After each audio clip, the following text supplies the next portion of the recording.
ইবনুল আরবি সম্পর্কে কিছু বলুন। ইবনুল আরবি, একটা হচ্ছে ইবনু আরবি, একটা হচ্ছে ইবনুল আরবি, দুইজন ভিন্ন ভিন্ন। ইবনুল আরবি আপনি যে আলিফ লাম দিয়ে বলেছেন, তিনি হচ্ছেন ইমাম ইবনুল আরবি সাহেব আহকামুল কোরআন, আহকামুল কোরআনের একটা লেখক। তিনি আলেম ছিলেন, মাগরিবি মরক্কোর বড় আলেম ছিলেন, কর্ডোবার বলা হয় ওনাকে। এতে কোনো উনি ভালো মানুষ ছিলেন আলহামদুলিল্লাহ। আপনি ইবনু আরবি মনে হয় বলতে চাচ্ছেন, যিনি ইবনে আরবি নামে বিখ্যাত।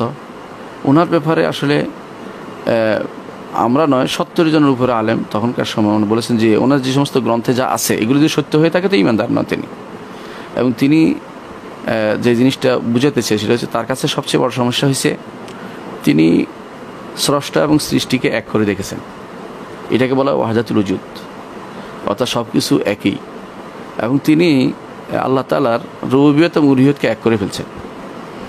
অর্থাৎ তার কাছে আল্লাহ তাআলার আলাদা কোনো নেই। তিনি যাই করেন না কেন আল্লাহর ইবাদত হয়ে যাবে। আপনার মুখের কথা আল্লাহর কথা, আল্লাহর কথা আপনার কথা, এরকম মানে সব কিছু এক করে গুলিয়ে ফেলেছেন। তো এটা যদি কোনো তার বক্তব্য শেষ পর্যন্ত থেকে থাকে তাহলে তার জন্য সমূহ বিপদ রয়েছে এবং সেটা কখনো গ্রহণযোগ্য হতে পারে না। এটা ইমান হানি হয়ে গেছে, ইমানের বাইরে চলে গেছে। আর যদি তিনি এটার উপর না থাকেন, তওবা করে থাকেন, তাহলে আমাদের তার জন্য ক্ষমা প্রার্থনা করা উচিত। আমরা জানি না কোনটা করেছেন।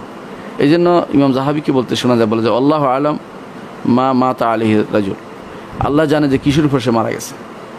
এই জন্য আপনি ইবনে আরবির নিন্দা করবেন তার ওই জায়গাতে যেখানে সে ওয়াহদাতুল উজুদের কথা বলেছে, খারাপ কথা বলেছে, এগুলিকে নিন্দা করবেন। কিন্তু জান্নাত জাহান্নামের ইয়া দিয়ে দিবেন না, কারণ এটা তো আল্লাহর কাছে। আল্লাহ কারোর জন্য জান্নাত বা জাহান্নামের ব্যাপারটা কোনো সরাসরি বলা যায় না। শুধু কাফেরদের বলতে কাফেররা আমভাবে বলা যায় যে কাফেররা জাহান্নামে যাবে। এখন সে কুফুর উপর মারা গেছে না তওবা করে মারা গেছে আমরা জানি না। এই জন্য আমরা মনে করি যে এ ব্যাপারে এটাই বলা উচিত যে ওনার যে সমস্ত আকিদা আছে সবগুলি বিভ্রান্তময় আকিদা। ইবনে তাইমিয়া রাহমাতুল্লাহ আলাইহি, ইবনে যাহাবি সহ আলেমরা ওনার উপর বই লিখেছে, ওনার বিরুদ্ধে বই লিখেছে বিরাট এবং ভলিউম লিখেছে। অনেকে তানবীহুল গাবি ফি তাকফির ইবনে আরবি এগুলিও লিখেছে। তো এগুলির মধ্যে তারা দেখিয়েছেন যে তার যে সমস্ত কথা ইমান আকিদা বিরোধী, পুরা একেবারে সম্পূর্ণ আল্লাহ তাআলার সাথে শিরকি কথায় লিপ্ত, সেগুলি যদি কোনো তার মৃত্যু হয়ে থাকে তাহলে তার উপর কোনো তার জন্য তওবা ইস্তিগফার করা যাবে না। এই জন্য যদি তিনি সেটার উপর না মরে থাকেন তাহলে আমরা আশা করতে পারি আল্লাহ তাকে ক্ষমা করে দিবেন, কারণ তওবা তো বিরাট জিনিস আলহামদুলিল্লাহ। এই জন্য আমরা জানি না ইবনে আরবি রহমতুল্লাহ আলাইহি তিনি কিসের উপর মারা গেছেন। যদি তিনি ইবনে আরবি যদি কোনো তওবা না করে মারা গিয়ে থাকেন তার জন্য রহমতুল্লাহ বলতে পারবো না। আমরা জানি না, আশা করি তিনি তওবা করে মারা গেছেন। কিন্তু তার বইগুলির কী হবে? তার বইগুলি পড়া যাবে না। ফুতুহাতুল মাক্কিয়া কোনো ক্রমেই পড়া যাবে না। ফুতুহাতুল মাক্কিয়া পড়ার কোনো সুযোগ নেই, কারণ এটা বিভ্রান্তই করে ছাড়বে আরও বেশি করে। অনুরূপভাবে তার আরও যে সমস্ত গ্রন্থ আছে সবগুলিই বিভ্রান্তিমূলক। তো আলহামদুলিল্লাহ একটা ব্যক্তির বই না পড়লেও আমাদের কোনো সমস্যা নেই। আমাদের কাছে আল্লাহর কিতাব, রাসূল হাদিস আছে, পূর্ববর্তী আলেমদের সিরাত আসাদের কিতাব আছে, সেগুলি পড়ে যেগুলি সম্পর্কে আমরা জানি যে এরা ভালো। আব্দুল কাদের জিলানী রহমতুল্লাহ আলাইহির গ্রন্থ আছে, যদি যারা সুফি আছে তাদের জন্য বলছি। অনুরূপভাবে আওয়ারিফুল মাআরিফ আছে সাহেব সোহরাওয়ার্দীর, ওনার গ্রন্থ আছে। এদের গ্রন্থ থেকে নূর নেওয়া যাবে, কিন্তু যেখানে সন্দেহ আছে সেখানে যাওয়া যাবে না। রাসূলুল্লাহ সাল্লাল্লাহু আলাইহি ওয়াসাল্লাম বলেছেন আল হারামু বায়্যিনুন, আল হালালু বায়্যিনুন, আল হারামু বায়্যিন। হালাল স্পষ্ট, হারাম স্পষ্ট। বাইনাহুমা উমুরুন মুশতাবিহাত, দুইটার মধ্যে অনেক সন্দেহজনক জিনিস আছে।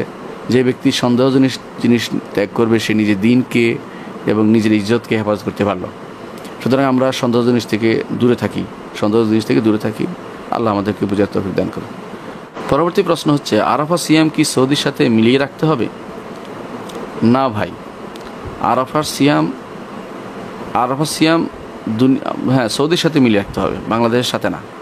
আমি এই জন্য বলছি আরাফার সিয়ামের কারণ হচ্ছে আরাফা তো একটা জায়গা, দিন বলা হয়নি। যদি দিন বলা হইতো আমাদের দেশে 9 তারিখ হলে 9 তারিখে আমরা রাখতাম। আরাফা একটা জায়গার নাম, আর বাংলাদেশে কোনো আরাফা নেই। বাংলাদেশে দিন আছে আলাদা, রাত্র মানে চাঁদ আমাদের জন্য অন্য দিন উঠে, কিন্তু আরাফা কোনো আলাদা আমাদের দেশ নেই। অর্থাৎ আরাফার সাথে সৌদির সাথে মিলিয়ে রাখতে হবে, বাংলাদেশে হিসাবে নয়। অনেকে বলে থাকেন যে বাংলাদেশে হিসাবে সহ যদি রাখে অসুবিধা নেই, এমনিতে এই দিনগুলো সওম পালনের, এই দিনগুলো এমনিতে সওম পালনের। সুতরাং আপনি যদি কোনো 1 তারিখ থেকে 10 তারিখও রাখেন, মাঝে মধ্যেও রাখেন, 10 তারিখ পর্যন্ত, 10 তারিখ তো ঈদ, 9 তারিখ পর্যন্ত রাখেন, কোনো সমস্যা নেই। সেই হিসাবে আরাফার সাথে মিলিয়ে আপনি রাখবেন বাংলাদেশে। আর যদি আপনার মনে করেন যে আরও সাবধানতা অবলম্বন করবেন, আগের দিনে একটা রাখবেন, তাহলে আপনার সমস্যার সমাধান হয়ে যায়। পরের দিন আপনি রাখবেন কি না, পরের দিন তো আসলে 10 তারিখ হয় ঈদের, তো আপনার জন্য সেটা 9 তারিখ, আপনার জন্য 9 তারিখ। এটা যদি আমাদের দেশে সাধারণত একদিন পরে হয়, তো এটাই হচ্ছে নিয়ম যে আপনার আরাফার দিনের সাথে রাখা মিলিয়ে। তো পরের দিন এই হিসাবে রাখার কথা কেউ কেউ বললেও আমি মনে করি এটা একটু যদি ওই সময় বেশি হয়ে যায়, এই জন্য কারণ আপনি আসলে আরাফার দিনের সাথে মিলাচ্ছেন, আরাফার সাথে মিলতেছে না, আপনারটা দিনের সাথে মিলতেছে, আরাফার তারিখের সাথে মিলতেছে। আরাফার দিনটা ওখানে তারিখের সাথে মিললেও এটা আরাফার সাথে রসুল বলেছেন সওম ইয়াউম আরাফা, আরাফার দিনের সওমকে রসুল বলেছেন যে যেটা 2 বছরের গুনার কাফারা হয়, 2 বছরের গুনার কাফারা হয়। তো সেটাকে আগের এবং পরের দুটো গুণা, অর্থাৎ আগের বছর এবং পরের বছরের গুনার কাফারা হয়। তো এই অর্থাৎ যেটা আগের বছর এবং এই বছর দুইটা উদ্দেশ্য, সামনের বছর নয়, অনেকে সামনের বছর অর্থ করে থাকেন, সেটা না, পূর্বের বছর এবং এই চলতি বছরে 2 বছরের গুনাহ ক্ষমা করে দেওয়া হয়। সেই জন্য আরাফার সওমে যদি পাইতে হয় আরাফা হিসেবে রাখবেন, যেহেতু সওম ইয়ৌম আরাফা বলছে, ইয়ৌমুত তাসির 9 তারিখ বলা হয় নাই, যেমন আমরা আশুরা বলি, আশুরা তো 10 তারিখ বলা হয়েছে। তো এই জন্য আরাফার সাথে মিলিয়ে রাখাটাই ওয়াইজ হবে।